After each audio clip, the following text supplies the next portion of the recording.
السلام علیکم ورحمۃ اللہ وبرکاتہ۔ پروگرام میری سوچ یتیم اور میں ہوں ڈاکٹر کمل کیسر۔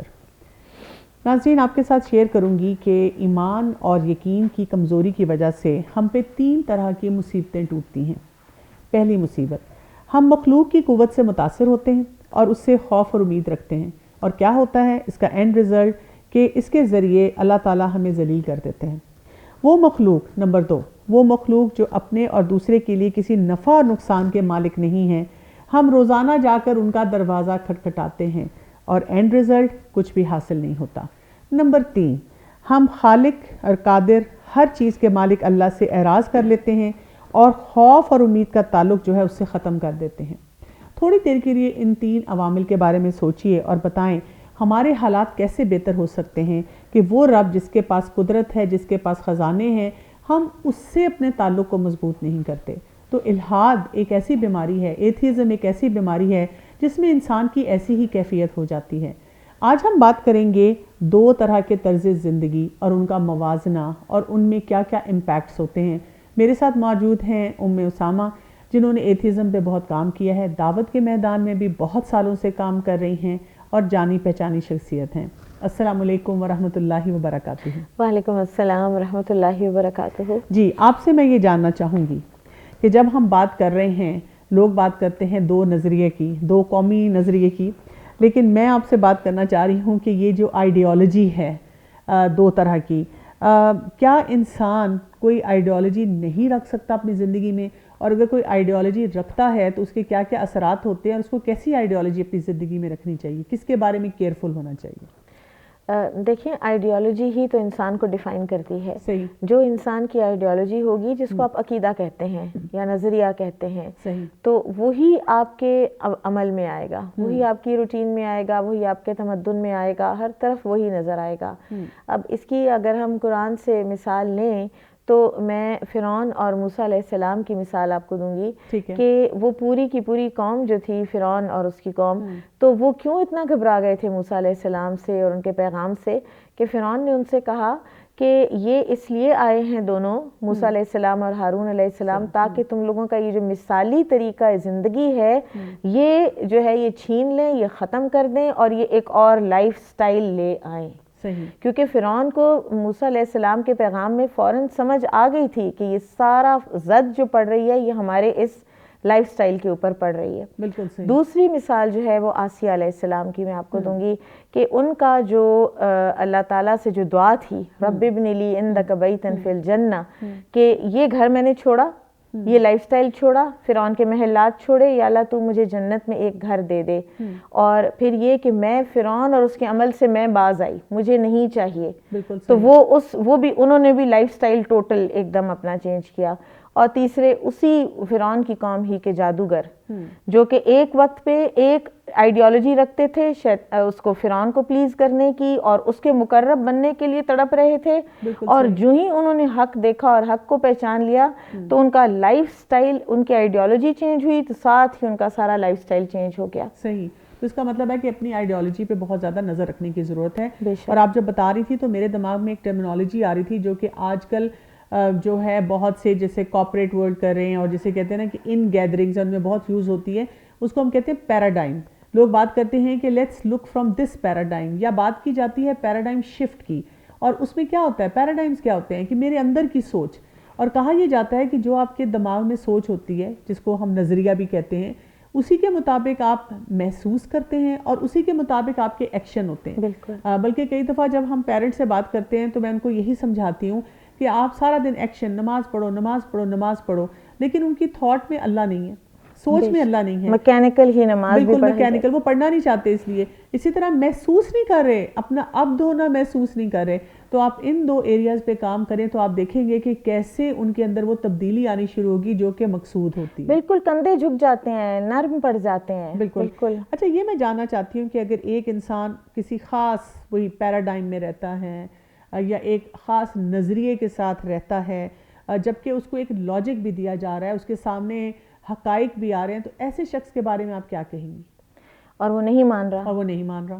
آپ ابراہیم علیہ السلام کی قوم کو دیکھیے کہ جب انہوں نے کہا تھا نا کہ تم یہ ان بتوں کی پوجا کرتے ہو جن کو تم خود تراشتے ہو, تو وہ ایک سائڈ پہ ہو کر آپس میں بات بھی انہوں نے کی کہ ابراہیم کہے تو ٹھیک رہے, لیکن پھر ان کی مت پلٹ گئی اور انہوں نے کہا کہ اپنے بتوں کی خدمت کرو اور ان کا بچاؤ کرو. پیچھے ویسٹڈ انٹرسٹ ہوتے ہیں, چاہے وہ انا ہو, چاہے وہ مال ہو. مال بہت بڑا ایک فیکٹر ہے اس میں کہ ان کی پوری معیشت اس چیز کے اوپر ڈیپینڈ کر رہی ہوتی ہے, تو وہ کیسے مان جائیں جبکہ ان کو پتہ بھی ہو. اسی طرح سے ابو جہل بھی اسی لیے نہیں مانا تھا کہ ہم کیسے بنی ہاشم کو سپیریئر مان لیں. تو بعض اوقات تو یہ کئی دفعہ اپنی ضد اور اناد اور کئی دفعہ پیسہ اور کئی دفعہ جھوٹی انا, یہ سب چیزیں ہوتی ہیں جو انسان کو ماننے نہیں دیتی. اچھا یہ جو ایتھیسٹک بچے ہیں, جب ان کے سامنے کوئی اگر ایسے ہسٹوریکل فیکٹس رکھے جائیں یا ان کو بتایا جائے کہ ہسٹری میں بھی یہ کچھ ہوا ہے, تو اس کے بارے میں کوئی غور و فکر وہ کرتے ہیں یا اس کو بھی بالکل ہی ڈسکارڈ کر دیتے ہیں؟ ڈسکارڈ. اسلامک ہسٹری کو وہ صرف اس نظر سے, میں نے جن بچوں کو دیکھا ہے تو عموماً اسلامک ہسٹری کو وہ اس نظر سے دیکھتے ہیں کہ جو اس میں سے کوئی نہ کوئی ان کو نیگیٹیوٹی نظر آتی ہے نا, تو بس اس کو ہائی لائٹ کر کے تو آپ بس وہ لٹرلی وہ دے لیسٹ بادرڈ, دے لیسٹ انٹرسٹڈ کہ اس کا گلوریس پیریڈ کیسا تھا. صحیح. اچھا یہ بتائیے گا کہ 2 طرح کے ہم لائف سٹائلز کی آج بات کر رہے ہیں اور ان کے 2 ڈفرینٹ آؤٹ کمز کو بھی دیکھ رہے ہیں, ان کو انالائز کرنا چاہ رہے ہیں. تو آپ مجھے یہ بتائیے کہ اگر ہم ایک صاحب ایمان کو لیتے ہیں اور ایک الہادی انسان کو لیتے ہیں, ہم دیکھتے ہیں کہ دنیا میں دونوں ہی اپنی دنیا کو بیسٹ یوٹیلائز کرنے کی فکر میں ہیں, لیکن ان کی اس فکر میں فرق کیا ہے؟ فکر میں واضح فرق ہے. ایک جو مومن ہے وہ دنیا میں بالکل کوشش بھی کرتا ہے, محنت بھی کرتا ہے, رزق بھی کماتا ہے اور دنیا کو انجوائے بھی کرتا ہے, پوری طرح سے دنیا کے اندر رہتا ہے, وہ بالکل آؤٹ آف وہ نہیں ہوتا, اس میں سے نکل کے نہیں رہتا, لیکن اس کی پریورٹی, اس کی ترجیح جو ہے وہ آخرت ہوتی ہے. جیسے سورۃ الاعلیٰ میں اللہ سبحانہ وتعالیٰ فرماتے ہیں نا کہ بل تؤثرون الحیات الدنیا, تم ترجیح دیتے ہو دنیا کی زندگی کو, والآخرۃ خیر وابقیٰ, جبکہ آخرت زیادہ بہتر بھی ہے اور زیادہ پائیدار بھی ہے. تو مومن کی جو آئیڈیالوجی ہے نا آخرت پر یقین کی, وہ اس کی دنیاوی زندگی کو یہ نہیں کرتی کہ وہ اس کو چھوڑ دے, وہ بالکل اس کے اندر ہوتا ہے اور اس کے اندر رہ کر وہ آخرت کماتا ہے. صحیح. کیونکہ ہمارے تو انہیں اعمال نے اٹھنے بیٹھنے سونے جاگنے نہیں انشاءاللہ ورشپ کی شکل اختیار کر لینی اگر وہ سنت کے مطابق ہوں. ٹھیک ہے. تو اچھا یہ تو آپ ایک آئیڈیل پکچر پورٹرے کر کے بتا رہی ہیں, لیکن ان ریالٹی ہم دیکھتے ہیں کہ کئی دفعہ کوئی دینی انسان ہے, نماز بھی پڑھتا ہے, لیکن اب اس پہ بہت مشکل بھی آتی ہے, اس کو کبھی کبھی ڈپریشن بھی ہوتا ہے, وہ روتا ہوا بھی نظر آتا ہے, وہ پریشان بھی نظر آتا ہے, اس کی کبھی فیلیئرز بھی ہو رہے ہوتے ہیں. تو یہ جو ساری کیفیات اس پہ سے گزرتی ہیں اور ہمیں کئی لوگ ایسے بھی نظر آتے ہیں تھوڑی دیر کے لیے شیکی بھی ہو گئے ہیں, ان کو ہم کیسے ڈسکرائب کریں گے؟ کوئی بات نہیں, انسان کے اوپر آ جاتے ایسے سخت وقت بھی آ جاتے ہیں اور انسان گھبرا بھی جاتے ہیں, انسان ہی ہے نا, لیکن یہ ہے کہ اگر عقیدہ مضبوط ہو نا تو انسان نکل آتا ہے, صبر اور حوصلے کا دامن ہاتھ سے نہیں چھوڑتا. اور بعض اوقات ایسے بھی لوگ ہوتے ہیں کہ جو پھر کوئی نہ کوئی ذکر پوچھ لیتے ہیں, تو ان کو چاہیے کہ جس سے بھی وہ کاؤنسلنگ لے رہے ہوں نا, تو ان کو چاہیے کہ ان کو اذکار بتائیں, اور اذکار میں بڑا سکون ہے. صحیح. تو یہ وقت تو آ جاتا ہے, اس کا الحاد سے تعلق نہیں ہے. اچھا, یعنی کہ اس کو نارمل لینا چاہیے, یہ نہیں سوچنا چاہیے کہ یہ بھی پریشان ہو گئے اور یہ مائنڈ سیٹ جو ہے شکر ہے میں نہیں اس میں گیا. نہیں, کوئی حرج نہیں ہے, انسان ہی ہے نا. بالکل صحیح ہے. اچھا یہ بتائیے گا کہ یہ جو فریڈم والا کانسیپٹ ہے نا, اور فریڈم مائنڈ سیٹ کی جو سوچ ہوتی ہے, جو بھی ہم کہہ لیں مزہ تو اس پہ بہت آتا ہے کہ میرے پاس مجھے کوئی روک ٹوک نہ ہو, مجھے کسی کو جواب دہی نہ کرنی ہو, اور میں ایسی زندگی گزاروں. اور اس میں بڑی ٹیمپٹیشن ہوتی ہے, اسپیشلی جب آپ ینگ ہیں اور جب آپ ویسے بھی چاہ رہے ہیں, آپ کے ہارمونز بھی آپ کے ساتھ کھیل رہے ہیں, تو اپنے آپ کو اس فریڈم مائنڈ سیٹ سے کیسے بچایا جائے اور کیسے اپنے آپ کو محفوظ رکھا جائے جب آپ کے ارد گرد ہر شخص نے ایک نعرہ اٹھایا ہوا ہے اپنے حقوق کا؟ دیکھیں یہ تو پھر اب جو بھی بچہ ہے اگر اپ برنگنگ بھی ایسی ہوئی ہے اور اگر وہ اتنا ایک مضبوط ایک حوصلے والا اور کردار والا بچہ ہے تو پھر اپنے آپ کو آئسولیٹ بھی وہ کر سکتا ہے، اس کو کر لینا چاہیے. بہت سی ایسی کمپنیز سے، بہت سی ایسی جگہوں سے آئسولیٹ کرنے سے بہت فرق پڑ جاتا ہے، بہت بہتری آ جاتی ہے. پھر یہ ہے کہ کمپنی ایسی تلاش کی جائے کہ جس کمپنی میں انسان رہ کر تو اللہ کی یاد جو ہے وہ بہتر ہو، کیونکہ انسان المرء مع من احبہ حدیث میں ہے کہ آدمی اسی کے ساتھ ہوگا قیامت کے دن جس سے وہ دنیا میں محبت کرتا تھا. تو پھر اگر کوئی باشعور بچہ ہے تو وہ تو پھر اپنے آپ کو کسی نہ کسی طریقے سے بچے سیٹ کر بھی لیتے ہیں. لیکن وہ یہ ہے کہ اگر اندر سے ضمیر کی آواز اور ایک دفعہ ایک بچے نے کہا تھا کہ میں وہ کہیں باہر گیا پڑھنے کے لیے، تو اس نے کہا تھا کہ میری امی نے مجھے اتنا زیادہ، وہ ایک ویکلی پروگرام پر بھی جاتا تھا وہ بچہ، تو اس نے کہا کہ میں جہاں کہیں بھی گیا نا، میرے سامنے اگر کوئی چیز آئی بھی ہے نا تو اللہ میرے سامنے آ کے کھڑا ہو جاتا تھا. تو اس طرح کے بھی بچے ہیں. لیکن یہ ہے کہ یہ تو اب پھر اپ برنگنگ پر ڈیپینڈ کرتا ہے اور بچے کی مورل اسٹرینتھ کے اوپر اور مورل کریج کے اوپر ڈیپینڈ کرتا ہے. اور دوسرا یہ کہ اگر آپ حلال دائرہ کار میں اگر ایک دفعہ آپ کو سیف جرنی کی عادت پڑ جائے، مجھے لگتا ہے جیسے ہم ڈرائیونگ کرتے ہیں، کچھ لوگ ینگ ہی ہوتے ہیں لیکن وہ سیٹ بیلٹ بھی باندھتے ہیں، سپیڈ پہ بھی نظر رکھتے ہیں، سارے رولز ریگولیشن کو فالو کرتے ہیں اور اس ڈرائیو کو انجوائے بھی کرتے ہیں. اور کچھ لوگ ہوتے ہیں وہ سب کچھ چھوڑ کے بھی وہ فرسٹریٹڈ ہی رہتے ہیں، ساتھ والی گاڑیوں کو گالیاں دے رہے ہوتے ہیں، اسی طرح چیخ رہے ہوتے ہیں. اچھا یہ بتائیں کہ ایک صاحب مومن جو ہے، صاحب ایمان جو ہے، اس کو ہم ایسے دیکھتے ہیں کہ اس کی زندگی میں نا مقصد ہے اللہ کی رضا، تقوی، پھر اسی طرح سے دنیا اور آخرت کی بھلائیاں سمیٹنا، جیسے ہم کہتے ہیں ربنا آتنا فی الدنیا حسنہ وفی الآخرۃ حسنہ وقنا عذاب النار. یہ سارے وہ جتنی دعائیں پڑھتا ہے، قرآن پڑھتا ہے، روز اس کو ایک نیا ٹارگٹ ملتا ہے، ایک اس کو ویلیو ملتی ہے، ایک اس کو مقصد حیات ملتا ہے. تو یہ تو ایتھیسٹ ہوتے ہیں، کیا ان کی پھر زندگی بالکل مقصد کے بغیر ہوتی ہے، یا یہ کہ زندگی کو وہ کیسے ویلیو کرتے ہیں، ان کے ایموشنز کیسے ہوتے ہیں؟ مقصد یہی ہوتا ہے کہ کوئی اچھی نوکری مل جائے اور ہم اچھی نوکری کریں، اچھے پیسے کمائیں اور ان کو لگائیں، اور سیلف سینٹرڈ زندگی ہوتی ہے بس. لیکن کوئی ہائر پرپس جس کو کہیں، ایک پازیٹیو سائیکالوجی کا ایک ماڈل ہے پرما، اور اس کو وہ کہتے ہیں PERMA model of well being, کہ آپ کی ویل بینگ کیسے ہوتی ہے. تو PERMA stands for P, for positive emotions آپ کے اندر ہوں. ای ہے انگیجمنٹ، کہ آپ اپنی زندگی میں سیلف سینٹرڈ نہ ہوں، آپ ارد گرد کے ساتھ انگیجڈ ہوں. آر ہے کہ آپ کے ریلیشن شپس دوسروں کے ساتھ اچھے ہوں. And M is for meaning. Meaning کا مطلب ہے کہ آپ کی زندگی میں کوئی پرپز ہو، آپ کی زندگی میں کوئی ریلیشن شپس آپ نے بلڈ کیے ہوئے ہوں. پرپز آف لائف جو ہے نا، وہ اگر نہیں ہوگا تو زندگی میں خود کے لیے بھی مشکل ہوگی. زندگی خود بھی ایک اپسیٹ سی اور ڈسکنٹینٹڈ سی زندگی ہوگی، اس میں کوئی سکون نہیں ہوگا، وہ ویل بینگ والی زندگی نہیں ہوگی. صحیح. مطلب یہ کمپیریزن ان کو ہم بچوں کو کیسے سکھا سکتے ہیں؟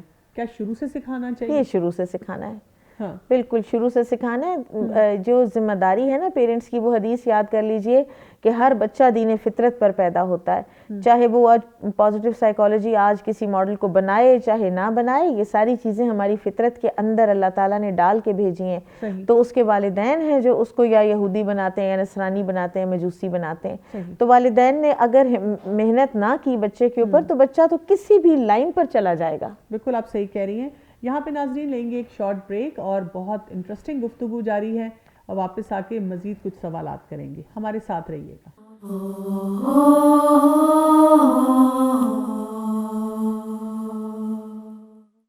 ویلکم بیک ناظرین. ہم بات کر رہے ہیں دو طرح کے طرز زندگی، یعنی ایک وہ جو ہے صاحب ایمان شخص ہے، اور ایک وہ شخص ہے جو کہ بالکل الحاد کی طرف چلا گیا ہے. ان دونوں میں کیا فرق ہے، اور ان دونوں کے اس فرق کو ہم کیسے محسوس کرتے ہیں، اور ان کے لیے ہم کیا کچھ کر سکتے ہیں؟ میرے ساتھ موجود ہیں ام اسامہ. جی، آپ سے میں بات کر رہی تھی کہ یہ جو ڈفرینسز آپ بتا رہی ہیں ان کو ہم کیسے دیکھ سکتے ہیں. تو ایک اور چیز میں آپ سے پوچھنا چاہ رہی تھی. جب انہوں نے فریڈم کا نعرہ لگا دیا، جس نے الحاد کیا، اور اس نے کہا کہ میں نہیں ان نارمز کو مانتا جو اللہ سبحانہ وتعالیٰ نے اسٹیبلش کیے ہیں اور جو قرآن اور سنت سے ثابت ہیں، تو پھر ان کا جو سیلف پروکلیمڈ قسم کا یا اپنا بنایا ہوا ایک کوڈ آف کنڈکٹ ہے وہ کیسا ہوتا ہے؟ کوڈ آف کنڈکٹ یہی ہوتا ہے کہ بس ہماری مرضی ہوگی تو ہم سوئیں گے، ہماری مرضی ہوگی تو ہم جاگیں گے، ہماری مرضی ہوگی تو ہم یہ کھائیں گے، نہیں تو ہم یہ پئیں گے، مرضی ہوگی تو ہمارا یہ ریلیشن شپ ہوگا، مرضی ہوگی تو یہ ہوگا. صحیح. اور اس میں مطلب یونیفارمٹی تو نہیں ہوگی نا؟ نو، بالکل نہیں. ہر بندے کی اپنی مرضی ہے نا، ہر بندے کی اپنی مرضی ہے. اور پھر ایک اور چیز آپ کو بتاؤں کہ ان کے اندر ایک چیز ہے جس کو ڈٹرمنزم کہا جاتا ہے، اور یہ بھی کوئی نئی چیز نہیں ہے. یہ وہی جو مسلم ریشنلسٹ میں ایک تھاٹ آئی تھی نا جبریہ فرقے کی، کہ وہ کہتے تھے کہ انسان مجبور ہے اور سب کچھ تقدیر ہی میں لکھا ہوا ہے. جیسے آج کے لوگ یہ کہتے ہیں کہ دراصل وہ جو غصہ آتا ہے نا وہ میری جینز میں ہے، مطلب میں خود نہیں غصہ کرنا چاہتا. تو یہ اسی طرح کا ایک ایٹیٹیوڈ ہو جاتا ہے. اسی طرح کا ایٹیٹیوڈ ہے کہ ہم پروگرام ہوئے ہوئے ہیں، یہ ڈی این اے ہے اور اس کے اندر یہ چیزیں ڈال دی گئی ہیں. تو کون سی موریلٹی اور کون سے فیصلے اور کون سی حد بندیاں، جس طرف جس کا رجحان چلتا ہے وہ چلا جائے. آپ دیکھیں کہ اگر خدا نخواستہ ساری دنیا ٹوٹلی ایسی ہو تو پھر کتنا کیوس ہو دنیا میں، کسی کی کوئی حد ہی نہ ہو، کسی کی کوئی پریویسی نہ ہو، کسی کے کوئی مورلز ہی نہ ہو، اچھا کوئی سیکیور ہی نہ رہے. مجھے آپ نے کہا نا کہ وہ کہتے ہیں کہ جینیٹک کوڈنگ ہماری ایسی ہے. بالکل. ایک طرف وہ یہ کہتے ہیں، تو میں آپ سے یہ سوال پوچھنا چاہوں گی، اور وہی بات ہے کہ اگر میں آپ کی جگہ ہوتی تو شاید میں کسی الہادی اسٹوڈنٹ سے بھی پوچھ لیتی جو یہ بات کرتے ہیں کہ بہت سائنٹیفک مائنڈیڈ ہیں، سائنسز پہ بلیو کرتے ہیں. تو کیا کوئی ایسی جین پوری دنیا میں کبھی آئیڈینٹیفائی کی گئی ہے جس میں لکھا ہوا ہو کہ یہ جو ہے الہادی ایتھیسٹک قسم کی جین ہے؟ یہ تو آئی ڈونٹ نو، یہ تو کبھی انہوں نے ایسے نہیں کہا ایسی بات. لیکن یہ ہے کہ وہ کہتے ہیں کہ جب ہے ہی نہیں کچھ الہاد تو بیسیکلی ان کا نظریہ ہے. بالکل. اور اس نظریے کے تحت ہی ان کے آگے پھر ڈٹرمنزم آتا ہے. بالکل. اچھا، اگر انسان ایسا ہو جائے کہ ہر وقت اپنی جو امپلسز ہیں، اپنی جو خواہشات ہیں، اپنی جو انسٹنکٹس ہیں، اس کے مطابق ہی فیصلے کرے، اس کے مطابق ہی اپنی زندگی گزارے، تو وہ کیسی زندگی ہوتی ہے؟ آپ دیکھیں قرآن میں آتا ہے کہ کیا تم نے اس شخص کی حالت پر غور کیا جس نے اپنی ہوائے نفس کو اپنا الہ بنا لیا؟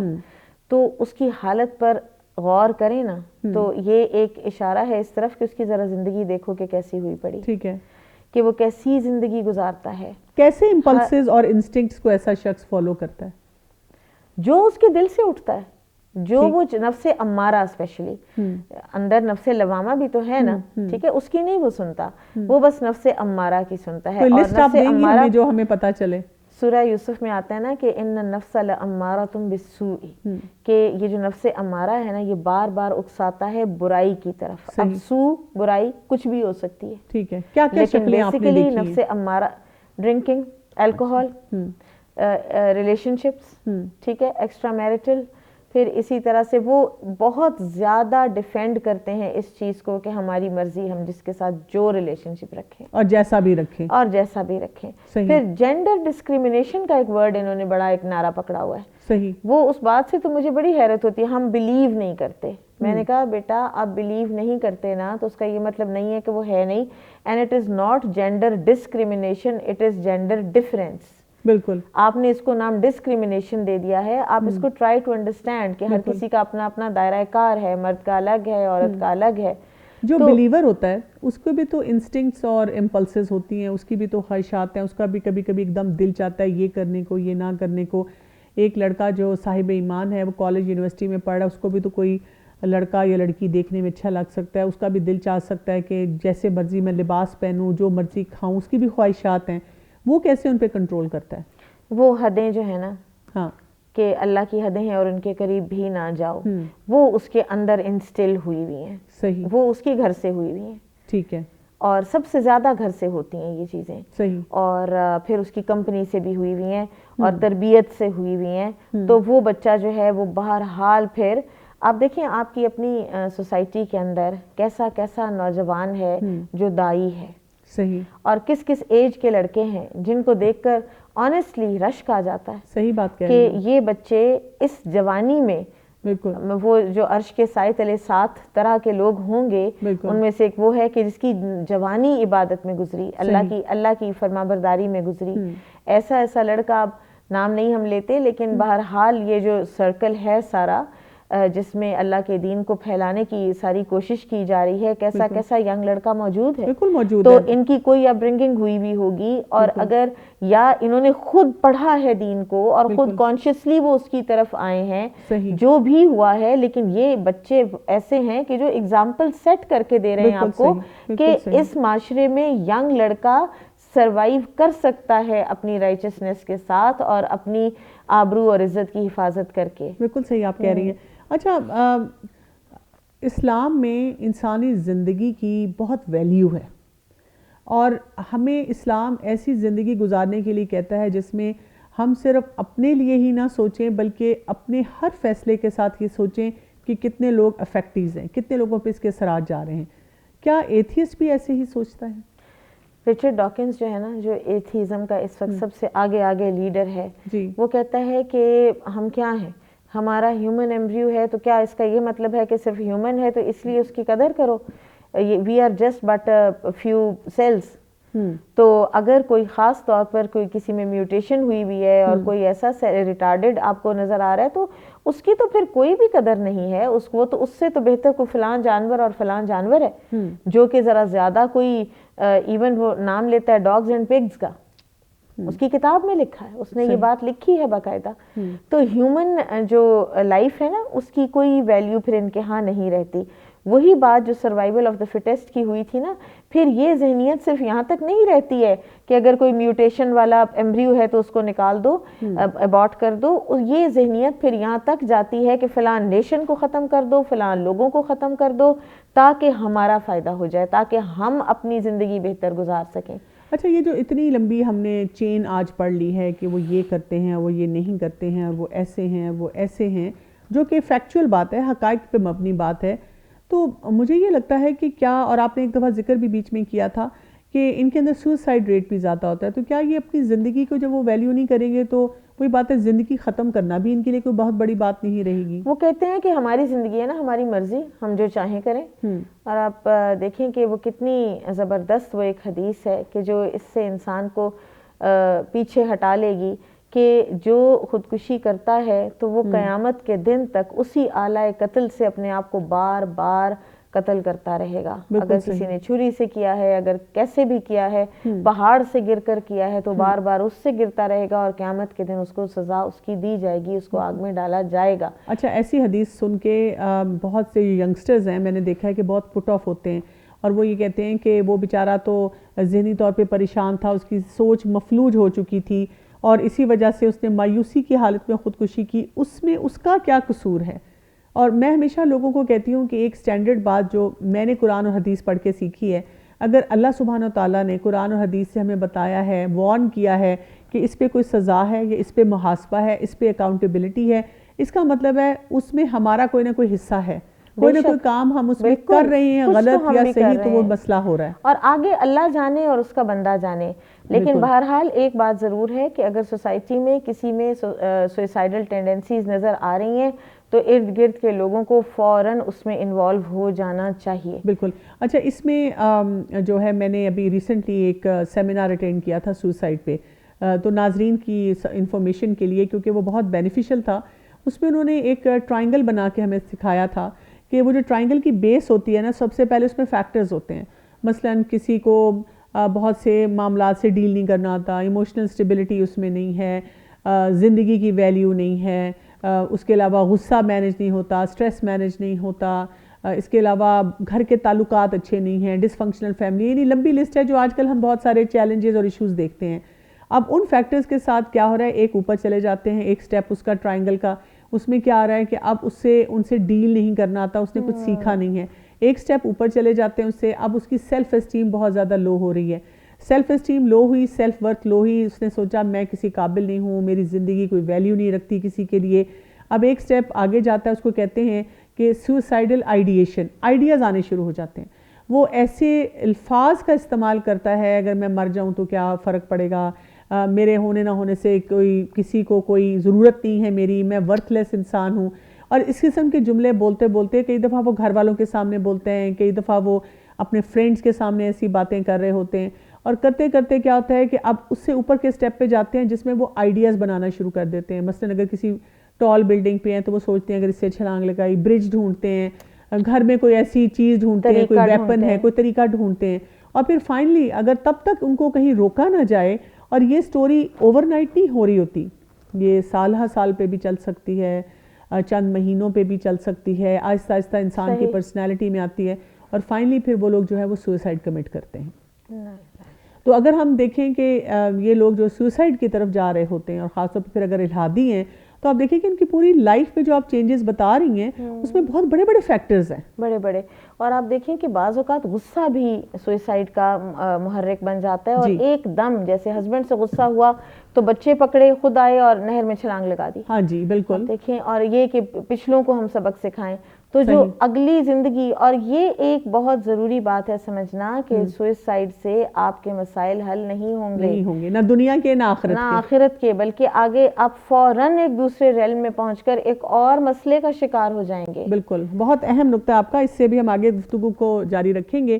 ناظرین, یہاں پر ہم ملاقات کریں گے مغیرہ لقمان سے, اور ان سے ہم جاننا چاہیں گے, کیونکہ یہ نوجوان نسل کے ساتھ بہت زیادہ انٹریکٹ کرتے ہیں, تو ہم جاننا چاہیں گے کہ آج کی نوجوان نسل کو قرآن اور سنت کے قریب لانے کے کیا طریقے ہو سکتے ہیں, اور کیسے ٹاپکس ان کے لیے پک کیے جائیں, کس طرح سے ان کو قرآن پڑھایا جائے, اور جو الحاد کا چیلنج ہے جو کہ اس وقت ہم دیکھتے ہیں کہ وہ فیس کر رہے ہیں, اب ہر طرف ہمیں نظر آتے ہیں ایسے اسٹوڈنٹس وغیرہ, ان سے اگر ان کو ڈیل کرنا پڑتا ہے تو وہ اسے کیسے ڈیل کرتے ہیں, ان کی گفتگو سنتے ہیں, اور ساتھ ہی ایک لیتے ہیں شارٹ بریک.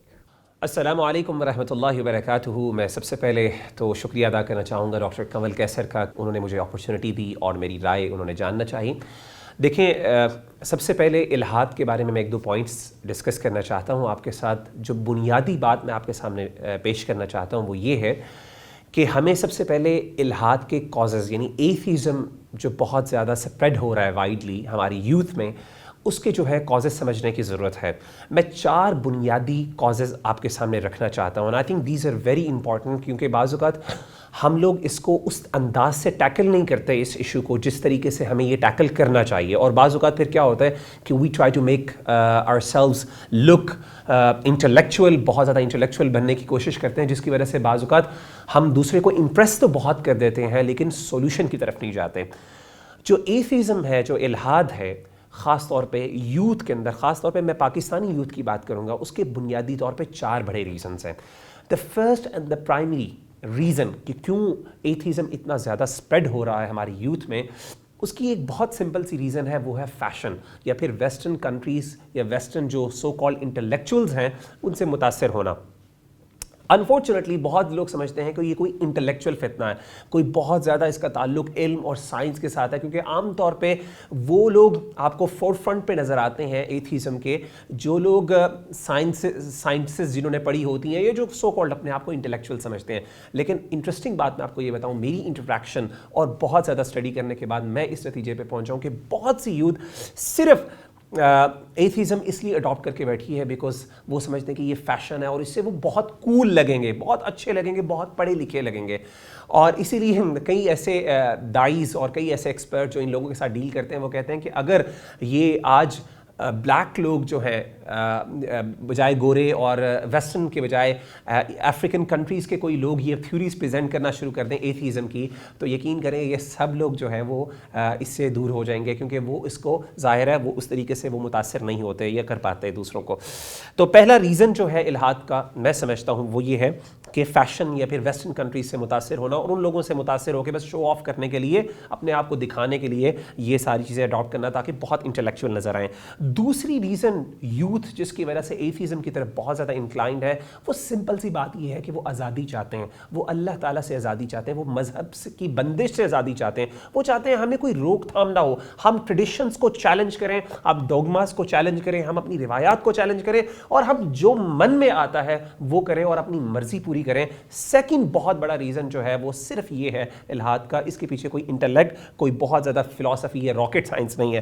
تھرڈ چیز جس کی وجہ سے میں نے بہت زیادہ یوتھ کو دیکھا انکلائن ہوتے ایتھیزم کی طرف انکلائن ہوتے ہوئے, وہ یہ ہے اللہ تعالیٰ کی ناراضگی. بہت سے لوگ اللہ سے ناراض ہوتے ہیں کیونکہ ہوتا یہ ان کو وہ چیزیں ملتی نہیں ہیں دنیا میں, یہ خاص طور پہ یوتھ کو جو اللہ سے انہوں نے سو کال دعائیں مانگی ہوتی ہیں, اور بعض تو بہت چھوٹے چھوٹے مسئلوں کی وجہ سے کہ کہیں بریک اپ ہو گیا, کسی کے ساتھ شادی نہیں ہو سکی, کسی کے ساتھ بریک اپ ہو گیا, تو اس وجہ سے اللہ سے ناراض ہو کے ایک قسم کی ریبیلیس کی طرف بڑھتے ہوئے انہوں نے کیا کیا, دین کو چھوڑ کے ایتھیزم کو اڈاپٹ کر لیا.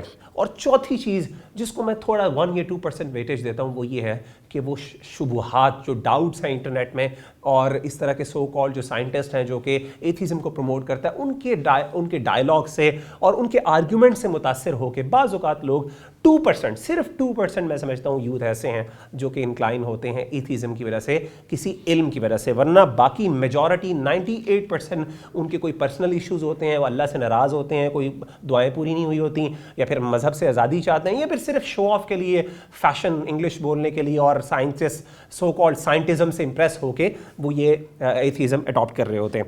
تو ان چیزوں کو سامنے رکھیں گے تو ہم ان سے زیادہ اچھی طریقے سے ڈیل کر سکتے ہیں. تو میں آپ کو سب کو ریکمینڈ کروں گا کہ جب بھی آپ یوتھ سے خاص طور پہ ان لوگوں سے ڈسکس کریں, یا جن لوگوں کے واقعی یہ مسئلے ہیں, ان کو چاہیے کہ وہ ری اسیس کریں اور وہ اپنے آپ سے پوچھیں کہ واقعی میرا ایشو کیا ہے, میں کیوں مذہب سے بیزاری شو کر رہا ہوں. اب آپ کا جو دوسرا سوال یہ تھا کہ how are we supposed to, لوگوں کو کیسے لے کے آئیں, کیا ریزن ہو سکتے ہیں قرآن اور سنت کی طرف لانے کی. تو آپ نے دیکھا کہ یہ جو 3 یا 4 میں نے آپ کے سامنے ریزنز بتائے ہیں, ان کے اندر اصل ایشو کوئی بھی نہیں ہے. اصل ایشو واقعی تب ہو سکتا ہے جب واقعی کوئی بندہ ڈاؤٹس کا شکار ہو, دین کے بارے میں کوئی سوالات ہوں جس کے جوابات نہ مل رہے ہوں. تو اس کا جواب امام ابن قیم رحمہ اللہ تعالیٰ عنہ نے اپنی کتاب اغاثۃ اللہفان من مصائد الشیطان میں بتاتے ہیں. وہ فرماتے ہیں کہ 2 بڑے فتنے ہمارے جو ہے امت مسلمہ کو درپیش آنے والے ہیں, یا درپیش ہیں. ایک جو ہے شہوات کا فتنہ, ایک شبہات کا فتنہ ہے. شبہات یعنی ڈاؤٹس کا فتنہ. تو وہ کہتے ہیں ڈاؤٹس کے فتنے کا سب سے آسان اور بنیادی سولوشن یہ ہے کہ آپ علم حاصل کریں, قرآن اور سنت کا علم حاصل کریں. جب آپ قرآن اور سنت کا بیسک اور بڑا سمپل سا, ایون آپ قرآن مجید کا ترجمہ پڑھ لیں, تو آپ کے بہت سے کنفیوژنس جو ہیں وہ اللہ تعالیٰ خود ہی ڈائریکٹلی سالو کر لیتے ہیں. اب 1-2 ٹپس میں آپ کے ساتھ شیئر کر دیتا ہوں اور انشاءاللہ اپنی بات ختم کرتا ہوں. پہلی بات تو یہ ہے کہ یوتھ کو قرآن و سنت کی طرف لانے کے لیے سب سے پہلے جو میری پرسنل انٹریکشن اور ایکسپیرینس رہا ہے یوتھ کے ساتھ بہت زیادہ, اس کا یہ ہے کہ عام طور پہ ہمارے دائز یا ہمیں چاہیے کہ ہم یوتھ کے ساتھ اس لینگویج میں کمیونیکیٹ کریں جس کو وہ سمجھ سکتے ہوں.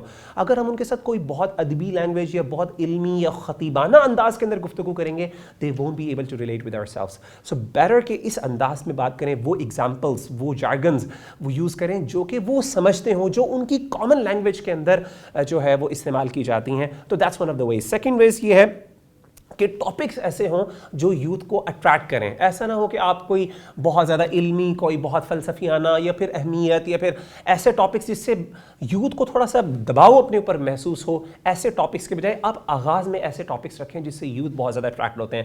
فار ایگزامپل اگر آپ جنوں کے اوپر ٹاپک رکھ لیں, آپ شادی کے ٹاپکس رکھ لیں, اسی طریقے سے آپ گرل فرینڈ بوائز فرینڈ کے جو ایشوز ہیں ان کے اوپر آپ ٹاپکس رکھ لیں. یہ وہ والے ایشوز ہیں جس سے یوتھ بہت زیادہ اٹریکٹ ہوتی ہے اور آپ کی ورک شاپ سے بہت زیادہ آتی ہے اور جاننا چاہتی ہے.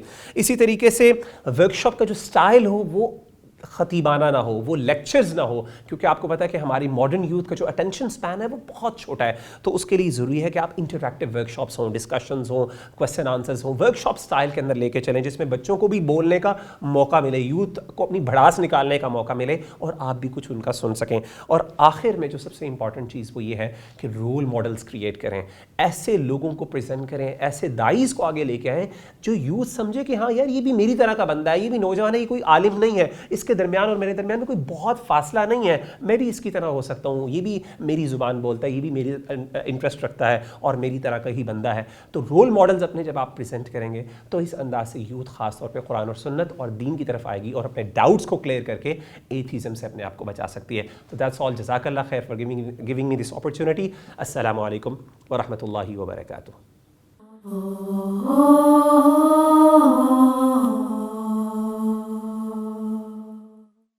ویلکم بیک ناظرین. ہم بات کر رہے ہیں الہادی اور ایمانی سطح پہ رہنے والے 2 لوگوں کی, یعنی 2 طرح کے طرز زندگی جو ہیں, 2 لائف سٹائلز ہیں, اور ان میں کتنا فرق ہے. اور اس فرق کو آپ محسوس کریں. جب انسان محسوس کرتا ہے تو پھر انسان کی خواہش بھی ہوتی ہے کہ اس طرف جائے جو کہ اس کو زیادہ پرسکون رکھے, دنیا بھی اس کی بہترین ہو, آخرت بھی بہترین ہو. ہم بات کر رہے ہیں ام اسامہ سے.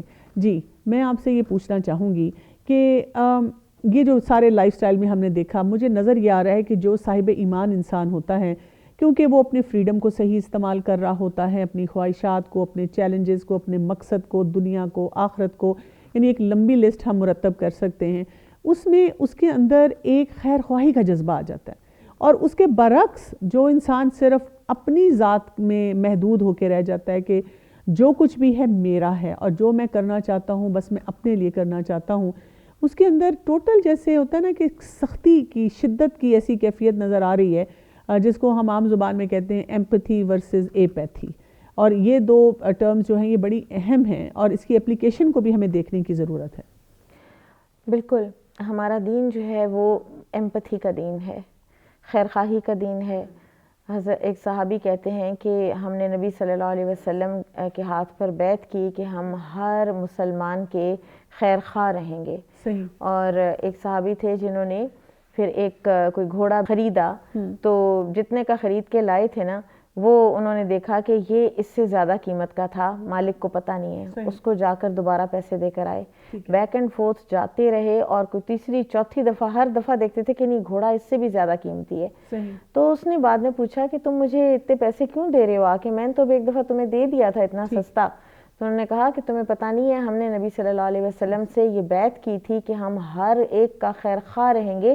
تمہاری خیر خواہی اس میں ہے کہ تمہیں پتہ ہی نہیں کہ تمہاری چیز کتنی قیمتی ہے اور تم اس کو سستا بیچ رہے ہو.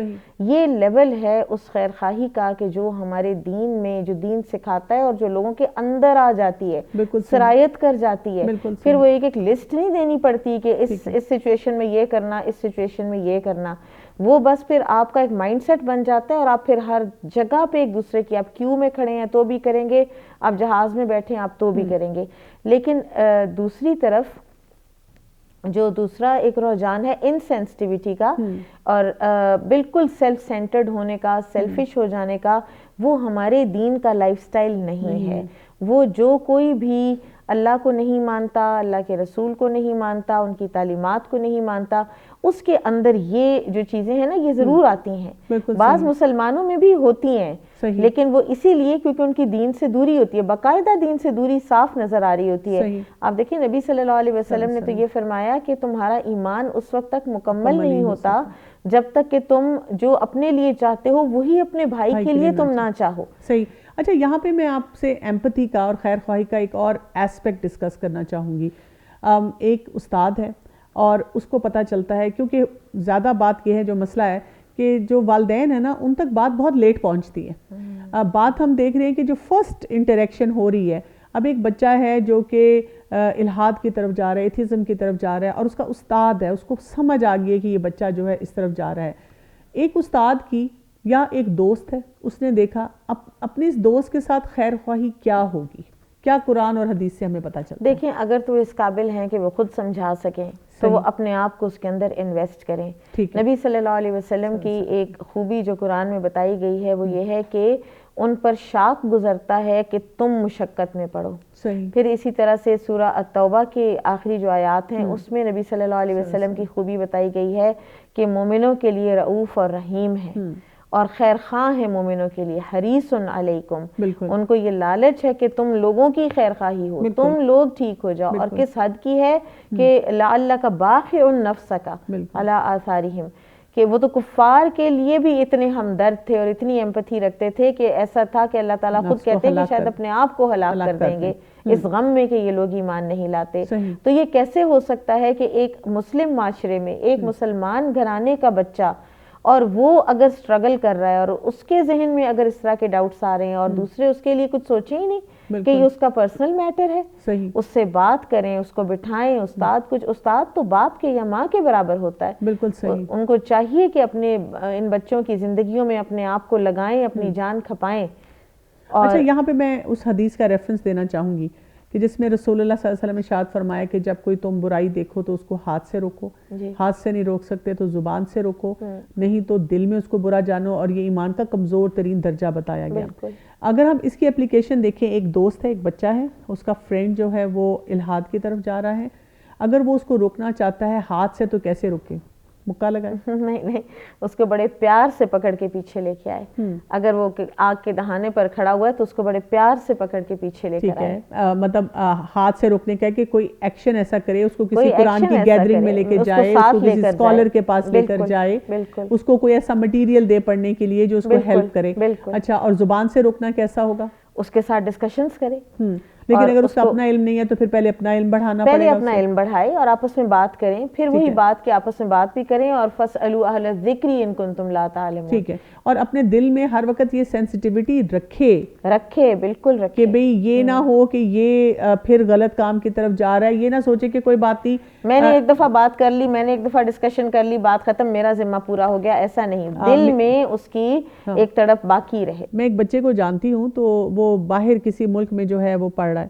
تو ایک دفعہ وہ آیا, ملاقات ہوئی, تو اس نے کسی بات پہ پوچھا کہ میں وہاں پہ سوچ رہا ہوں کہ کوئی قرآن کی ایکٹیویٹی کراؤں. تو میں نے جب اس سے بات کی, میں نے اس سے کہا کہ اچھا کیا تمہیں اجازت مل جائے گی وہاں پر یہ کام کرنے کی, ایکٹیویٹی کرنے کی؟ تو اس نے کہا مجھے کہ آنٹی ایسا کوئی مسئلہ نہیں ہے, اس لیے کہ نا وہاں پہ وہ سب کہتے ہیں it's all about what you want to do, your life, تمہاری اپنی زندگی ہے, بس تم میری لائف میں انٹرفیئر نہ کرو, باقی جو تم کرنا چاہتے ہو کرو. اب یہ ظاہری طور پہ یہ سوچ تو بہت اچھی لگ رہی تھی, لیکن آپ دیکھیں کہ اس سے مسائل بڑھنا شروع ہو جاتے ہیں کہ بھئی میں جو کر رہا ہوں وہ میں کروں, مجھے نہ تم روکو, تم جو کرنا چاہتے ہو تم کرو, میں تمہیں نہ روکوں. تو یہ جو کانسیپٹ ہے یہ بہت ایک انسان کے لیے مشکلات پیدا کرنے والا ہے. یہ ان نیچرل ہے, بالکل, یہ بڑا ان نیچرل کانسیپٹ ہے. یہ کسی طرح دین کے علاوہ بھی اگر دیکھا جائے کہ کتنا سیلف سینٹرڈ ہے. مجھے ایک بچی نے بتایا, اس نے کہا کہ وہ کہیں پڑھ رہی تھی اسی طرح کسی ویسٹرن یونیورسٹی میں باہر, تو اس کی ایک بلی تھی اور اس کو بڑا اس سے پیار تھا. ادھر پاکستان میں تو بلی مر گئی, تو پہلے 2-3 دن اس کی امی نے اس کو مینٹلی پریپیئر کیا اور پھر اس کو بتایا کہ تمہاری بلی مر گئی ہے. وہ نکلی اور وہ کہتی ہے کہ میں نکل کے میں ہاؤل کر رہی تھی, میں اتنی زور زور کا رو رہی تھی اور کوئی نہیں رکا, کسی نے مجھ سے نہیں پوچھا کہ تم کیوں رو رہی ہو, تمہیں کیا ہوا. میرے لیے یہ بات ابھی تک اتنی ان انڈرسٹینڈیبل ہے اور ان ایکسیپٹیبل ہے کہ ہمارے ہاں پھر بھی یہ نہیں ہوگا. لیکن میں خود ایک دفعہ میرا رشیا جانے کا اتفاق ہوا, تو وہاں برف پڑی ہوئی تھی اور آئس تھی, تو میں چلی جا رہی تھی نا, تو میں ارد گرد دیکھا سارے لوگ اپنی آپ میں مگن چلے جا رہے ہیں, اور میں کھڑی تھی. تو میں نے کہا کہ اگر میں یہاں پہ سلپ کر گئی نا اور میں گر گئی, مجھے کسی نے نہیں اٹھانا, میں یہاں پڑی رہوں گی. مطلب میرے ذہن میں یہ خیال آیا, ہو سکتا ہے ایسا نہ ہو, لیکن ان کا جو ایک جنرل ٹرینڈ ہے نا ان ممالک کا, وہ یہی ہے کہ کسی کے لائف میں انٹرفیئر نہیں کرنا. بالکل. اچھا, اب ایک سوال میں یہاں پہ یہ بھی پوچھنا چاہوں گی کہ ایک بچہ ہے اور اس نے اپنے دوست میں, بچہ ہو سکتا ہے بچی ہو سکتی ہے, انہوں نے اپنے دوست میں دیکھا کہ اس کے اندر یہ ٹرینڈز آ رہے ہیں, کیا ان کو ان کے والدین کو بتانا چاہیے, وارن کرنا چاہیے کسی لیول پہ؟ دیکھیں, والدین کو پتہ تو ہونا چاہیے.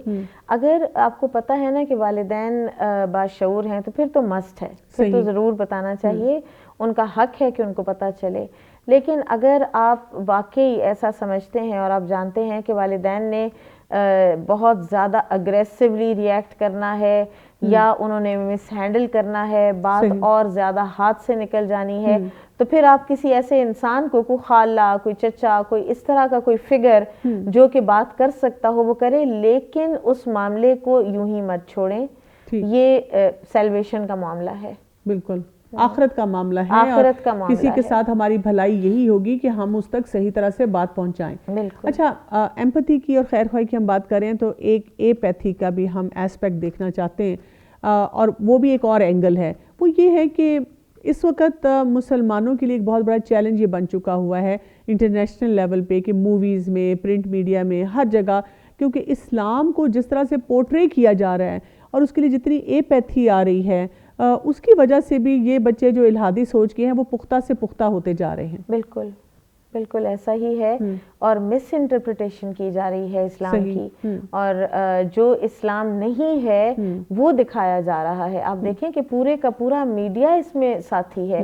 کیا موویز میں بھی مسلمانوں کو ایسا ولن بنا کر دکھایا جاتا ہے کہ ایک کمزور اور برے اور سازشی, اور پھر اس کے بعد یہ بھی دکھایا جاتا ہے کہ وہ پھر پکڑے بھی جا رہے ہیں اور مارے بھی کھا رہے ہیں. بالکل. تو یہ میڈیا تو بہت زیادہ ذہن سازی کرتا ہے نا. بالکل. تو یہ باقاعدہ ذہن سازی ایسے جو چینلز ہیں جیسے پیغام ٹی وی ہے اور جو اسلامک چینلز ہیں یا جو اچھی ورژن دے رہے ہیں اور اچھا ایجوکیٹ کر رہے ہیں بچوں کو اور ان کو اس کو بھی پروموٹ کرنے کے لیے ہمارے پاس ایک طریقہ ہونا چاہیے کہ ہم ایک سے دوسرے کو بائی ورڈ آف ماؤتھ لوگوں کو بتائیں کہ ان چینلز کو اپروچ کریں، دیکھیں ان کے اوتھینٹک پروگرام سے فائدہ حاصل کریں، کچھ تو سیکھیں اپنے دین کے بارے میں. بالکل بالکل، اتنا تو حق بنتا ہے نا. صحیح، بالکل صحیح، جس رب نے ہمیں بھیجا اس رب کے دیے ہوئے وقت میں سے کچھ وقت تو لگا لیں اس کے اوپر. بالکل، جزاک اللہ خیر، بہت بہت شکریہ. ایک حدیث کے اوپر میں بات کو ختم کروں گی آج، جس میں رسول اللہ صلی اللہ علیہ وسلم نے ارشاد فرمایا کلکم راعٍ وکلکم مسئول عن رعیہ، تو میں سے ہر شخص راعی ہے اور اس سے اس کی رعیت کے بارے میں پوچھا جائے گا. تو اپنے پیاروں پہ نظر رکھیں، اپنے پیاروں کے لیے دعا کریں اور اللہ تعالیٰ سے وہ مانگیں جو ہماری دنیا اور آخرت کے لیے بہترین ہو. اجازت چاہوں گی. السلام علیکم ورحمۃ اللہ وبرکاتہ.